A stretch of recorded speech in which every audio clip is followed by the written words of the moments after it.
Okay, Dunlop has a new tyre. It's a Trailmax Raid, and as its name might give you a clue to, it's a 50-50 tyre designed for both road and off-road use. It's not an enduro tyre, it's not a competition tyre, it's designed for mid to big capacity adventure bikes. It allows you to ride somewhere distant and then on some trails as long as they're not too testing. I'm in Tuscany in Italy. I've done about 100 miles on the road and off-road and then round an enduro loop, and I am really quite impressed with these things. I think the best thing about them is the fact that on the road they behave more like a sports touring tyre.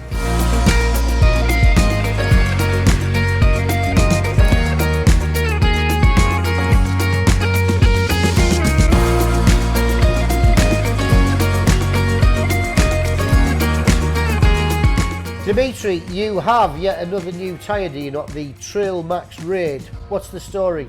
Well, it was the last missing link in our product range, so it is what is often called a 50-50 tyre, so a tyre that's both good off-road and on-road. We desperately needed it because of the growing importance of this tyre segment. It is targeting adventure bike riders, so people who travel longer distances, but often also off-road, so often heavily loaded, lots of luggage, road riding, but also some off-road riding in challenging conditions, so all of that. Normally with a 50-50 tyre, your grip on the road is quite considerably compromised. They're better than ever, and they're way better than any competition knobbly, but you do reach the limit quite early, and you must modify your riding to avoid too much lean angle, too much time in a corner.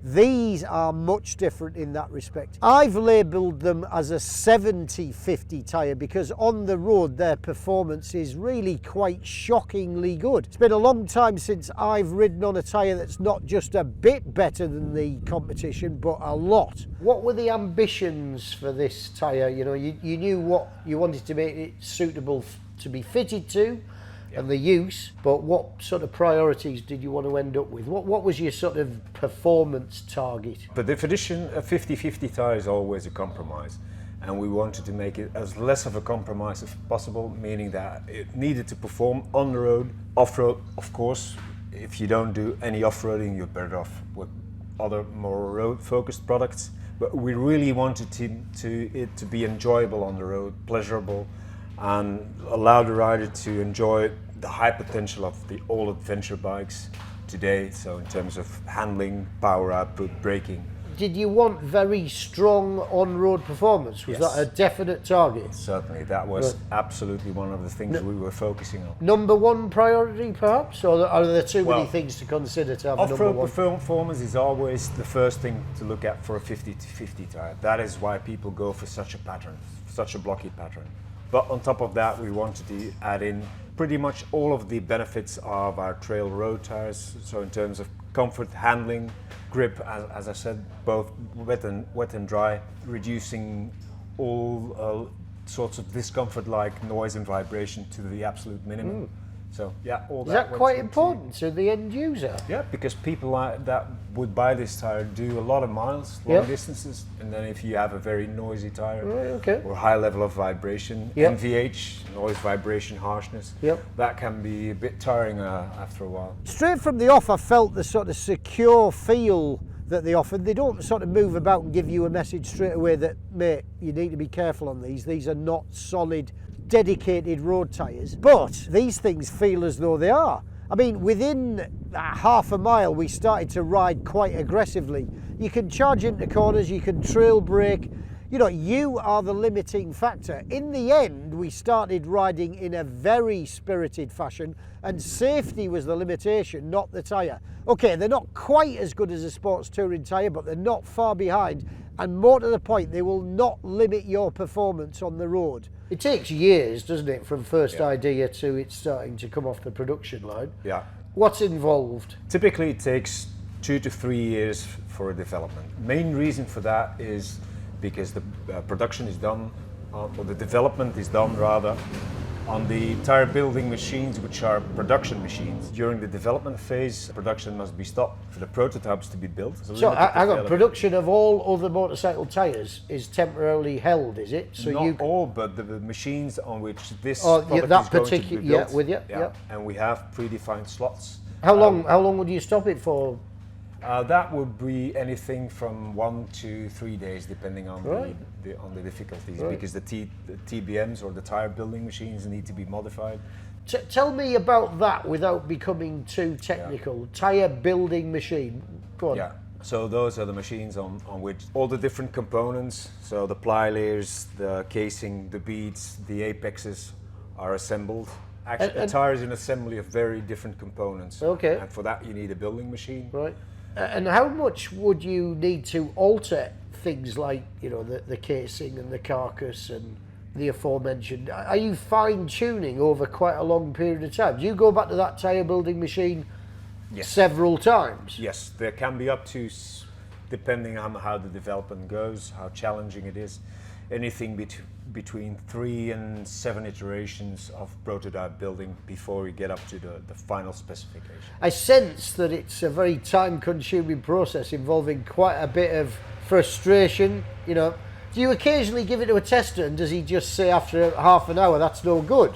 Up front, even before starting the development, thanks to technological advances like FEA, finite element analysis, so computer simulation basically, we can determine upfront up to 80% of what the tire should be and how it's going to perform. Is that generally quite accurate? Yes. You know, does a tester then reflect what that prediction should be? It avoids starting off in the wrong direction from the start. So that way you know in which direction you should start developing the product in terms of construction, section shape, ply layers, stiffness, compounds, pretty much everything. So you start off in the right direction and then it's about fine-tuning that concept with prototypes. I mean, a deeply technical bit of kit, isn't it? It's not just a lump of rubber, is it? Stuck in a mould. Absolute high technology, state of the art. Right. Off-road, now I do a fair bit of trail riding and I describe myself as occasionally competent. I'm okay, I'm not an expert,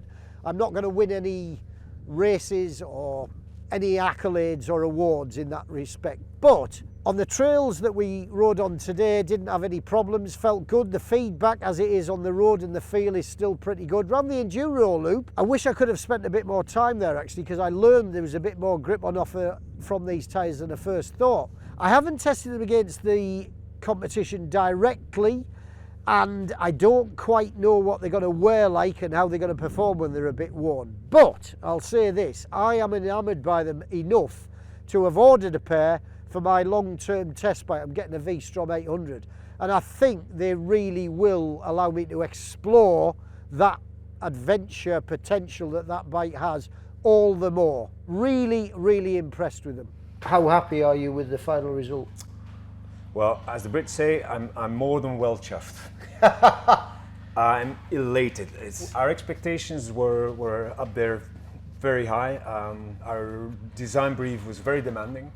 We knew that it would be challenging, and we actually expected the development to take longer than 3 years. And in the end, the development itself took less than 2 years. Is that simply because you got it right?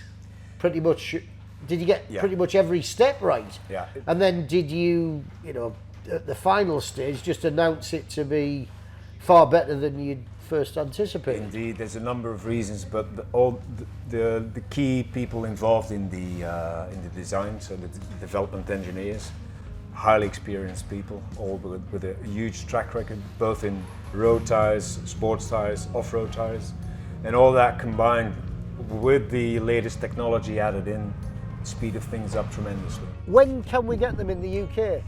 Smaller sizes are coming through now, so start of April. Full size kit will be available by mid-May. Yeah. Are they replacing anything, or are they joining the lineup? In addition to the range for us.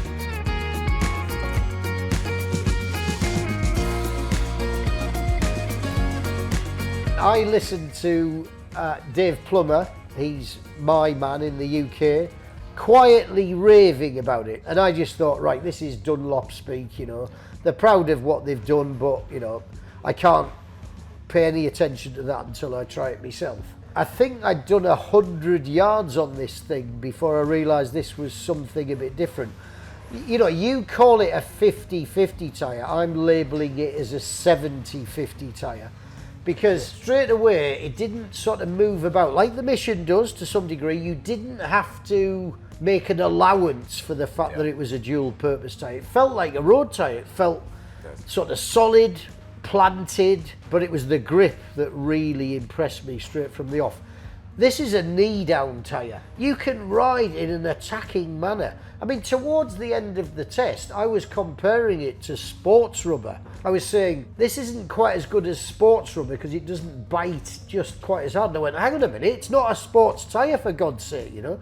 This is equivalent to a good sports touring tyre to me, or certainly not far short of that. I don't think I've ridden on a tyre that's moved the game on quite as much. You know, it's got wow factor, hasn't it? And then I thought, right, okay, that's all well and good, but as soon as we get to the dirt, it'll show its limitation. But they didn't disappoint me at all. I thought you'd have to sacrifice something in the off-road section in order for the road performance to be as good, but that doesn't seem to be the case. I look forward to checking, but we couldn't do today, is your boast about the wet weather potential. I mean, they don't look to me as though they could ever perform well in wet conditions, but then look nothing like what they can do in the wet. Indeed. Were you surprised by that as well? Yeah, absolutely. Yeah. We never thought that we'd get up there with the best of our road tyres. Any idea about wear rates? I mean, I know that depends on how good you are, but again, very much dependent on on riding style, loading, luggage, pillion.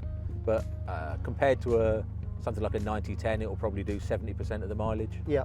So you'll compromise a bit for the off-road grip. Yeah. But that's what happens with a 50-50 tyre. Yeah. There's less surface area on the road, so it'll wear more. Yeah. Give me some sort of idea of your emotions. When you rode it for the first time, did you, like me, go, hang on a minute, this can't be true? It was a revelation for me. Yeah. Did you go to the pub? Did you go to the pub that night?